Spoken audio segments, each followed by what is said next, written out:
picked Bone Tomahawk. I purposely did not watch any I watched the trailer, but I didn't watch anything else. I avoided all spoilers. And I will say this, it's gonna leave an impression. It was Very like Western meets modern day thriller. uh, Because you have all the like the Western tropes, but you also get the like thriller aspect in there. it's almost like a horror, like how the horror movies have like jump scares. Yeah.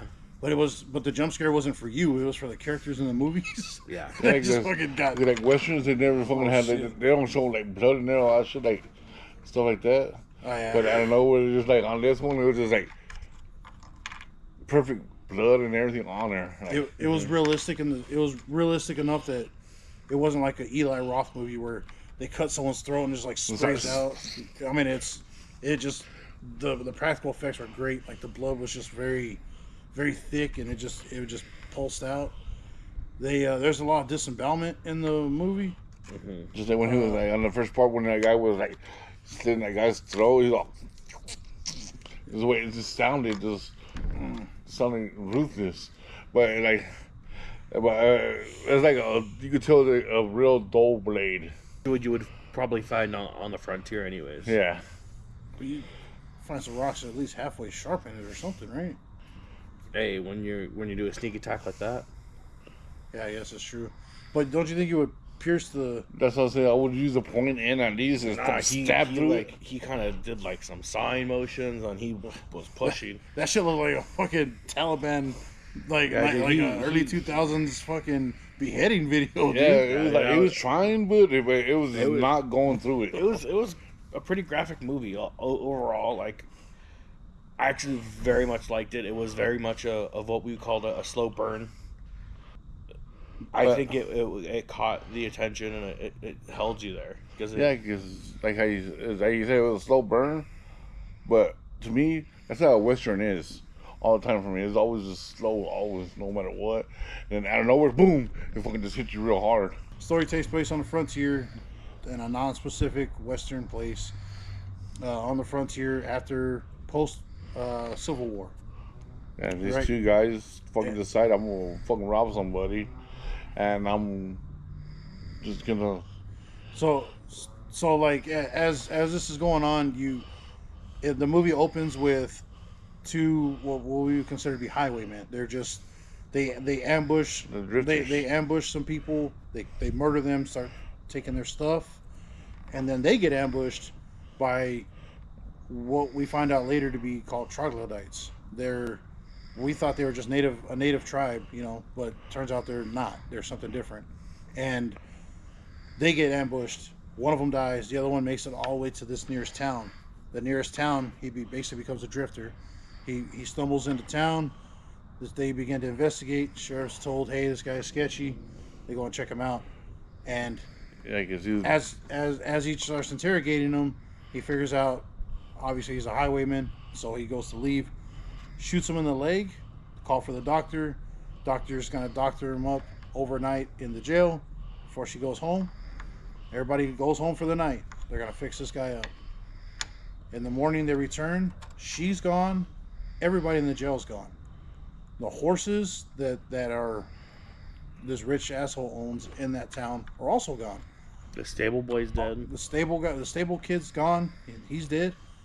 So this morning they wake up and everything is just gone to shit.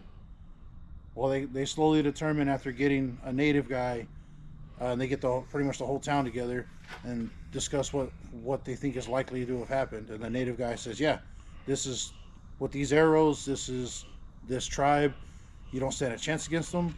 And they set out to go find this tribe, to take the doctor, take her back, the other deputy, and whoever else is out there, to bring them back. Yeah, they even said that you can take as many people as you want, and you still won't able to take them. Yeah, you don't stand a chance. Yeah, so they decided to send out their best. 2 old guys, a cripple, and some cocky bookworm. Some arrogant professor. Seth Rollins for some fucking reason for me. Yeah, I was gonna say so the professor from the Powerpuff Girls in Western clothes shows up. Yeah, fucking Kurt Russell's just being Kurt Russell.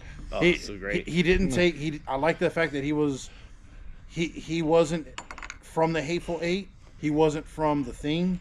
He wasn't from. He wasn't invisible.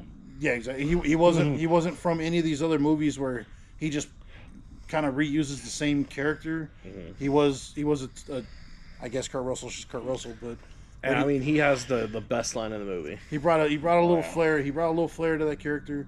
Then they had the old man, the backup deputy, and the cripple, the guy that broke his leg, who's the husband of the doctor that was taken. These 4 men set out, and there's treachery throughout the whole thing. They finally get out there. They find the troglodytes, and I'm not gonna ruin the movie, but they find them, and then all hell breaks loose. And And you are not ready. If you haven't watched any of the spoilers, please don't. I recommend you just go in blind like I did, and it really amplifies the whole movie. It's a very we keep using the term slow burn. It cannot be any more of a slow burn than something you would find on Bonanza or Gunsmoke or something, where it's just a long drawn out Lonesome Dove style movie. Kind of like if you're into that with some really high peaks that make up for it. Like you keep saying it's a slow burn. To me, I did have it. Yeah, I just had those, but to me, I kept me on my edge the whole fucking time. Because you don't know what's going to happen or when. Yeah. And as the characters, it shows the brutality of the frontier. Just them trying to make it there it's a struggle all in itself. Them just trying to make it. And I really appreciate the dialogue in it too, because even on these slower beats of the movie, there's callbacks to earlier in the movie. It resets up and restructures characters that are currently in the scene, giving them solid backstories and kind of giving you a full world view, which I think is really cool. That it was either character building or world building consistently throughout the movie. And there's even something that seems like throwaway lines, like the what they call the fleas on parade. Mm-hmm. That old man going on about it, oh, this is just, I'm convinced that was real. It makes no sense to anybody outside of the people from that time period. There are some heavy lines in there that I'll let one of y'all use it. I'll let one of y'all take it. I don't think we should say it. Honestly, I think you should watch it, and when you see the line, if you think you know what we're talking about, comment it below. This is a classic Western one-liner. It's a top tier. I would compare this to some of the best Western one-liners, such as "Are you feeling lucky? Well, do ya, punk?" It is a classic line in its own right, but I would compare it to some of these classic Western one-liners. But just the way he said it, dude. Sick. Yeah. So we'll go around the table. Because we're already kind of going into it, but what is your favorite part of the movie? I think that's one of my favorite parts out there. Is how he put that jawbone on his fucking stomach, just out of nowhere, just slid right into his fucking stomach like nothing. Mm. And then they pulled that fucking flask right out of the fucking fire and stuck it right into his gut. It's fucking brutal, dude. Holy shit. And then how he shot that guy. He shot him right in the fucking arm. And he's like, thank God you don't know how to reload it. I thought that was the funniest part out there. Thank God you don't know how to reload. There was during that scene, there was a collective whole shit moment. And then when they're like, oh, thank God you don't know how to reload, the rest of us were just like, oh, okay, we just a sigh of relief. It's one of those things that we all thought it, but one of the characters actually said it. We're like, oh shit! And with how brutal the rest of the movie has been up until that point, there's no reason to happen. Yeah, there's no reason for you to think it's not gonna happen. We're dancing around it because we don't want to give it away. I would say another part of the movie that where I'm like, this means a lot to me was they get ambushed and their horses get taken away, except for the one. Oh yeah. And they have to put spoilers, but they have to put down a horse. And I think it's very it is very frontier life. It is very real, but also very respectful, and it was a grounded moment where it was just like, okay, maybe they're not all making it back from this, because it took a desperate moment and a desperate mission, and it made it even harder, and it took out almost all the hope after that. Like, once this happened, it almost made you go, well, we should just turn around and head back. Like, why continue? I want to take a minute to just talk about the fucking sound design for the movie. Yeah. The initial disemboweling of Sid Haig, who's R.I.P. man, Captain Spaulding. Yeah. He's gone. He passed on, whatever. But he's in that movie, and it was I think one of the last ones he did before he left. And whenever he gets disemboweled by one of those Whatever the hell it is, troglodytes, the way it sounds when his guts and it's in the back. It's not like front and center. It's in the background. Yeah. But the way his guts sound when it hits the dirt, it's not a like cartoony video game like slosh or splash where it's overly wet. It sounds kind of dry.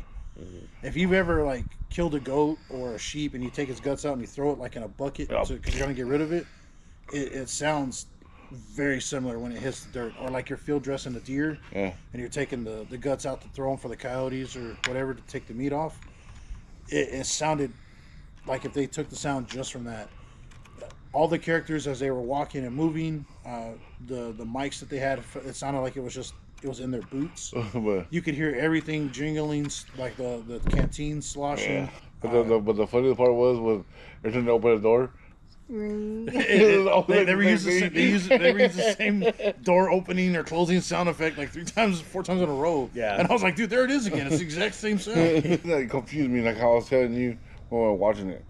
I was like, when the first time we ever saw them, to me it was a black shadow that would attack that guy. I think it was just to build the suspense later on. Oh, okay. But we won't be able to see them yet. Yeah. And then later on, we could if it could look like a shadow monster or like a ghost or something like that. Just that way. Because how they passed that one thing. And it's also when it happens, it's in the background. It's in the background of the shot, so you can kind of vaguely make out what's happening when you watch it. But when you watched it, when he was getting all ripped apart and stuff, it showed it looked like an Indian, but it I was also a shadow. I think we're also supposed to in that scene supposed to kind of see it from his perspective. Not much of an audience perspective. Oh, okay, yeah. We're looking at it from his point of view. He's trying to get away.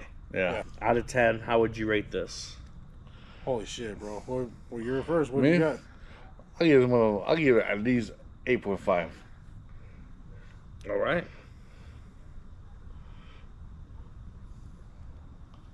I'm gonna give it an 8 because I feel like if I watch this movie again, I'll probably as I watch it more often, I'll probably start noticing things that I didn't the first time. But it is a movie that I know I will probably rewatch. I rented it for us to see it. Mm-hmm. I'm probably gonna buy the movie. I'm in agreement with y'all. I think this is a solid 8 because I don't know what it is. Maybe it's because I've been yearning for more modern westerns. But I mean, this is only like 10 years old. I don't know. It's not that old. I just know it's recent. It's not that old, and for the fact that it was, I think, so well done. Like, yeah, we'll probably pick it apart the more that we watch it, but when I think of westerns, like, not all of them get me excited. There are a couple that just drag out. The plot's very in the title. This one was very like, okay, where are we going with it? And then the further we got along with it, I was like, dude, no, come on. We're not really doing this. And then if I had someone who wanted to watch a Western, and were like, hey, JD, give me a list of Westerns that I should watch, I would throw this easily in my top 5. I would be like, you know what? Get you kind of set into Westerns. I think you should watch X, Y, and Z, these classic ones. I actually really think you should watch this one. Yeah. If you watched it before, leave a comment. If you're watching it after this, give us some impressions. Let us know what you think.